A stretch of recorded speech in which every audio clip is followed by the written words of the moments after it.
आई, माझा सगळा अभ्यास झालाय. आता मात्र मला मोबाईल हवाय गेम्स खेळायला. अजिबात मोबाईल मिळणार नाहीये तुला. अगं जरा बाहेर जाऊन खेळ ना मैत्रिणींबरोबर, तेवढाच तुझ्या शरीराला व्यायाम मिळेल. मला नाही आवडत बाहेर खेळायला. मला मोबाईल हवाय म्हणजे हवायच. म्हटलं ना, अजिबात मिळणार नाही म्हणजे नाही. तू सांगितलेलं सगळं अभ्यास केलाय ना, आता दे ना थोडा वेळ मोबाईल खेळायला. अगं दे तिला मोबाईल खेळायला.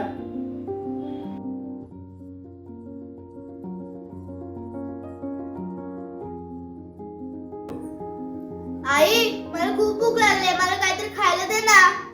अन्विता, खूप भूक लागली तुला. ये, आज तुला मस्तपैकी चमचमीत खायला देतो. ये बघूया.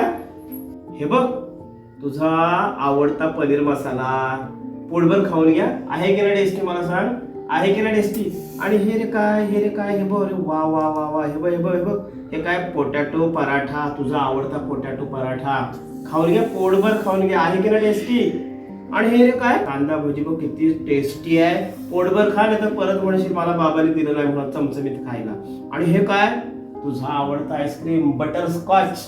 पोटभर खा, पोटभर खा, नाहीतर परत म्हणशील बाबाने मला काय खायला दिलं नाही म्हणून. हा काय मानविता, पोट भरलं काय तुझं? काय बाबा, मला फसवता का? असं मोबाईलवर फोटो बघून कोणाचं पोट भरतं का? आणि मग मला एक सांग, असे मोबाईलवर गेम्स खेळून कोणाच्या शरीराला व्यायाम मिळतो का? हा? बोल. सॉरी बाबा, मला कळलं तुम्हाला काय सांगायचं ते. आता मी अशी चूक कधीच नाही करणार. शाबास. पालकांनो, मनोरंजनासाठी आपल्या मुलाला मोबाईल देणे टाळा. आणि जेव्हा जेव्हा त्यांना मोकळा वेळ मिळेल तेव्हा त्यांना बाहेर खेळायला जायची परवानगी द्या.